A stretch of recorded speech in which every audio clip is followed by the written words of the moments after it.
Bema Office Kibuane Uzi Onye litelive kulie Onye kutelive kulie n'enu Kedonyi Bema Onye litelive kulie Abia Ofu ekunna jitisile na mbu Wanya kanyiwe yetalazu Onye nzame mero Wabuzasi ya nenu Onye nzalachali na mbwata Dikane kusuro kunenu Sini yeku rosi yeku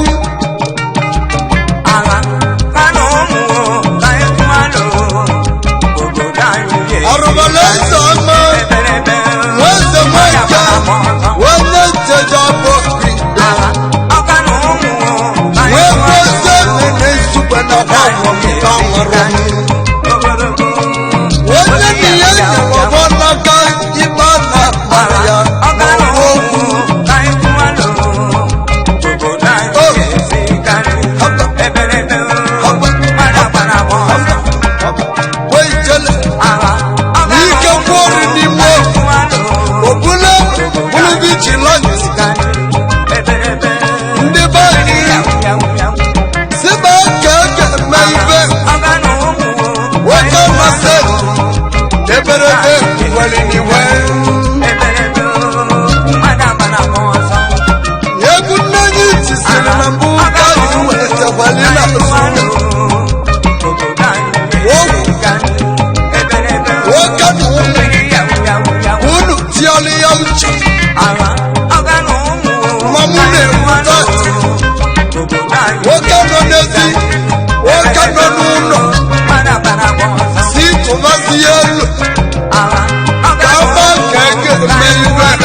akpọba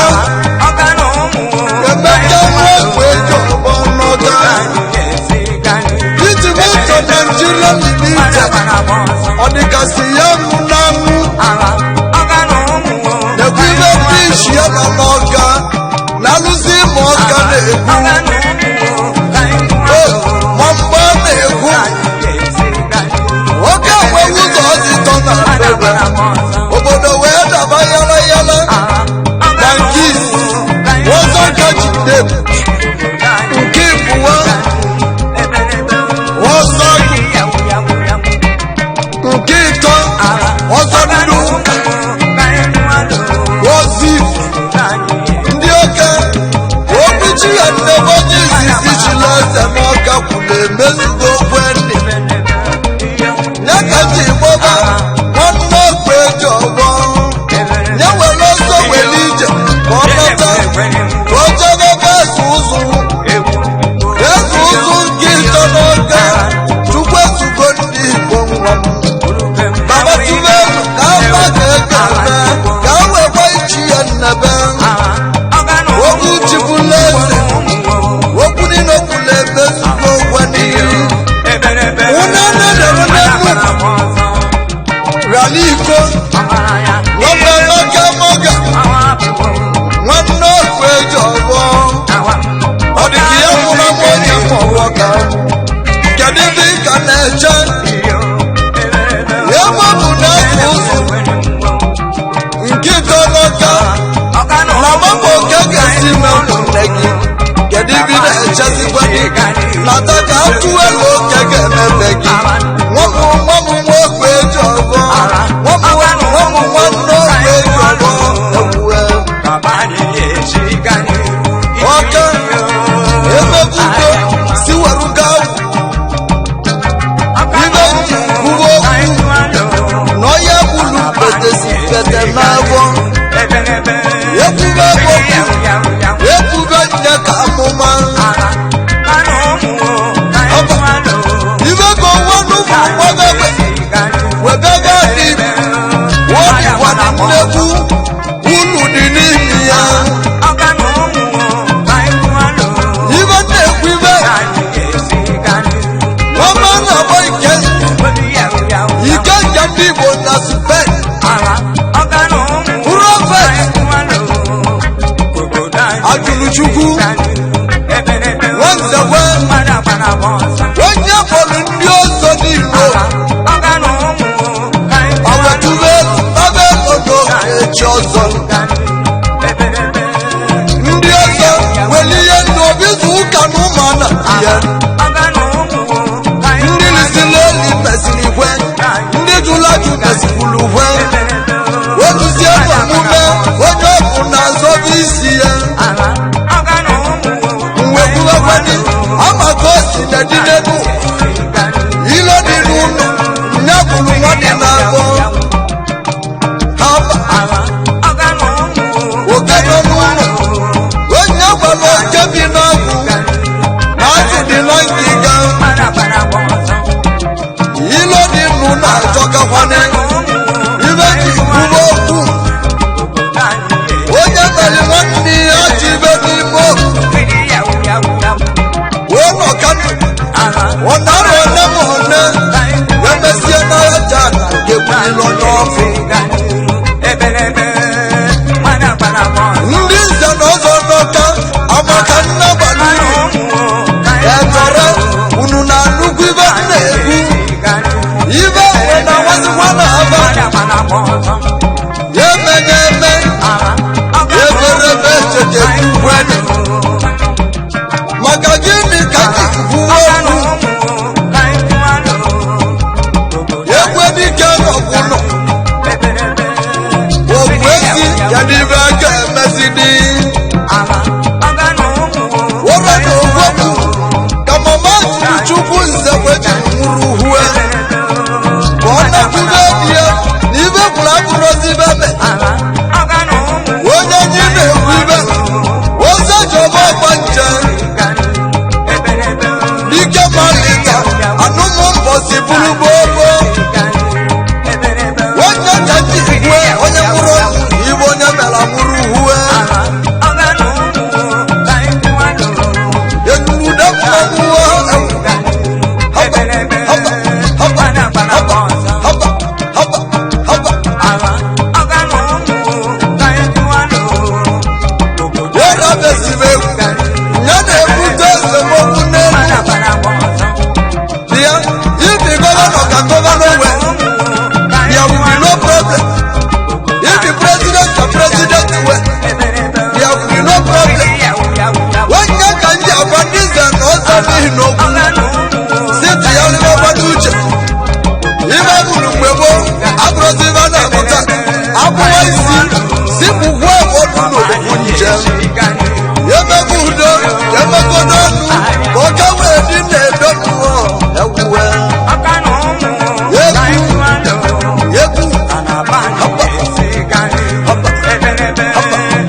n'anya unu gbasichi ya nnebe ndị ọka unu ga-agbata ogologo ndụ narị isi ike ịbapụ obi ibe mgbe mgbe n'ọganihu ewe kpawasị ya elu ka e ga-esi meso oke maka gịnị nwoke mgbe eze na hapụrụ anya si mbabe ka a ga-eme ibe ma akwasị ya echi ya nnebe anyị na-ekwu okwu ya omububu egwu zemene nsogbu ọmambala harụbala eze ama onye iru esi n'ike nke ntị okwu na-ekwu ya bụ onye nnu ya nọ lọrị nne n'ukwu webaka o ji akpọbụ ụzọ kedụzi nwa m ama abụọ ka oyibo oge abada oge mmụọ ka bịa oge abada nwa m oge mmụọ ka bịa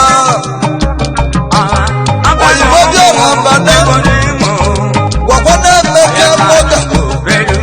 n'obodo gị moga eme ya mataba ka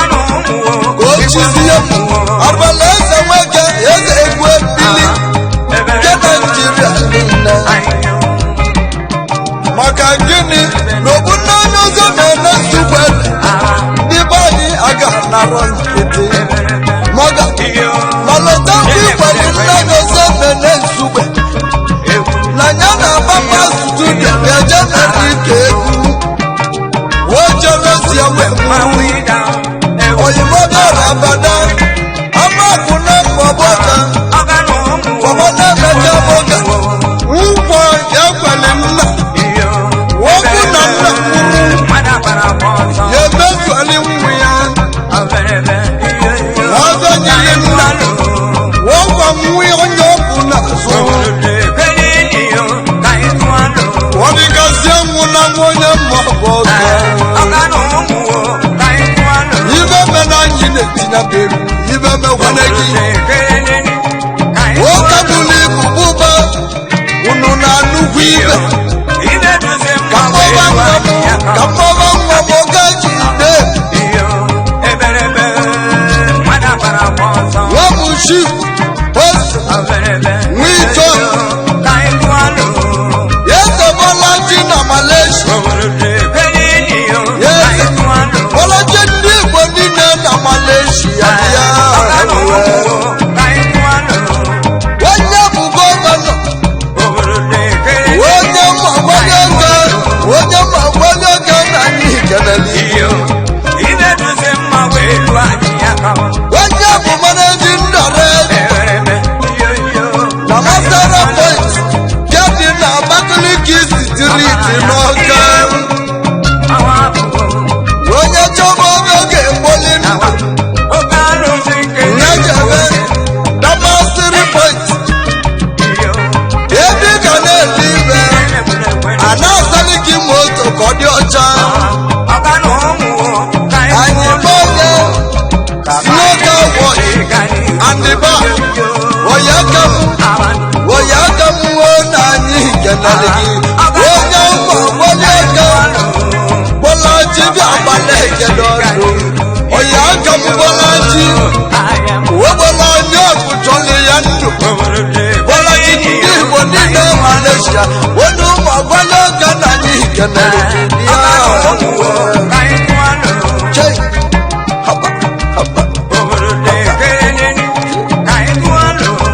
kanjaba mudo kọka kanjaba bẹ́sẹ̀ ìbú chukwu na-anya n'ilibe nwa m onye mmudo kọka mgbumebu mmudo onye aka mụba akpala ekele ọnụ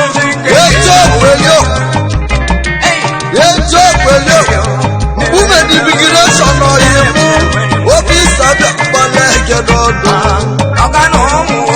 oya kamu wana ni keneligi umanyi nekwu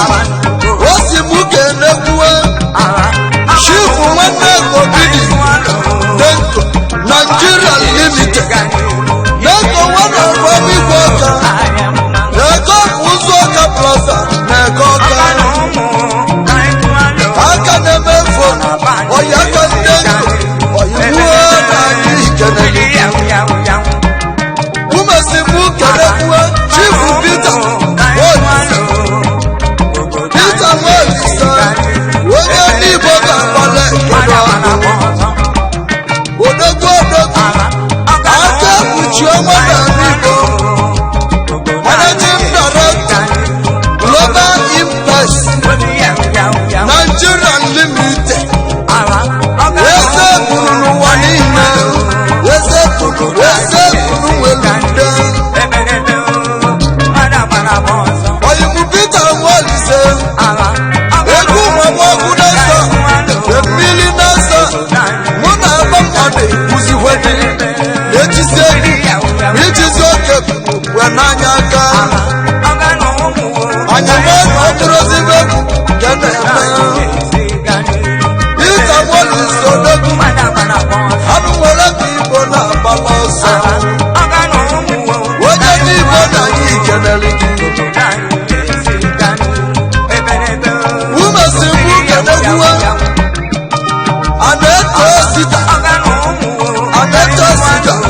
oya kamuwe kuna chokwanegi meya nishete na nyike mehwalinegi oji bitoke oyimubi akpale kedodo meyo mwele kubebia icheke ni bitoke na mmangu keneligi umesibu kenegwu Mr. Chukwu Kelue Nwibeme Shoma Umoku Nuyusu Oka Nnochie mkume Oyaka muna ni keneligi Wadi mmadi njo n'enu Madelo Ezigbo ihe aka gị na-akọwa abamasi mu kenekweni Chike Joseph Nwesi onye mmeri ọka oyi aka mu bịa bala kedodo haba onye aka mala ha ji gambo yeze n'Igbo na tobi adịwala Igbo na abalazo oge mene nsugbe ekeneki Managing Director Ikins Shipping Company na Tokyo na Nikeneligi Managing Director Chikesin Investment Nigeria Limited Onumweri ọka na Nikeneligi nwanne tolu nwanne ka ọ na-abịa anya oyimu agụba ndị zawadu na Malaysia oyagamu kenechukwu Nwesi landlọdụ n'ụwa niile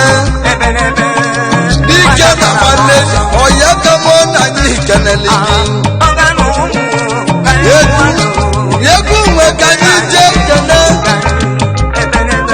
Chief Nwameke na Adeke onye bụ na ọkọchị agwagwu aka emelisi ụmụ nya na-emebili dị mma ọnwa ya bụ abalị Igbo nwa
yellow kagame ibe na erike sikweni